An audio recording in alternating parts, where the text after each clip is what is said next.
Welcome back to my channel. ఈరోజు topic వచ్చేసి నేరేడు పండ్లు తినడం వల్ల మనకు కలిగే లాభాలు. నేరేడు పండ్లు మనకు వర్షాకాలంలో ఎక్కువగా దొరుకుతాయి.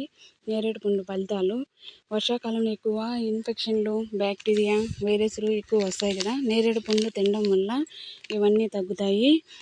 షుగర్ ఉన్న వాళ్ళు కూడా ఇవి తినచ్చు. క్యాన్సర్ కణాలు పెరగకుండా నేరేడు పండ్లు తినడం వల్ల క్యాన్సర్ రాదు, డయాబెటీస్ కూడా రాదు. నేరేడు పండు విత్తనాలు, పసుపు, పొడపత్రి కాచు, ఎండు ఉసిరిక సొన్నం చేసి దాన్ని ఒక చెంచా చొప్పున రోజుకు 3 సార్లు తీసుకుంటే మధ్యదేహం అదుపులో ఉంటుంది. నేరేడు ఆకు చూర్ణంతో పళ్ళు తోముకుంటే కదిలే దంతాలు గట్టిపడతాయి. నేరేడు చిగుళ్ళు, మామిడి చిగుళ్ళు తీసుకునేసి మనం కషాయం కాంచుకొని దాంట్లో తేనె వేసుకొని తాగితే పైత్య వాంతులు తగ్గుతాయి. కిడ్నీలో రాళ్ళు ఉన్న వాళ్ళు నేరేడు పండ్లు తింటే కిడ్నీలో రాళ్ళు కరిగిపోతాయి. చూశారు కదా నేరేడు పండ్లు తినడం వల్ల ఎన్ని లాభాలు ఉన్నాయో.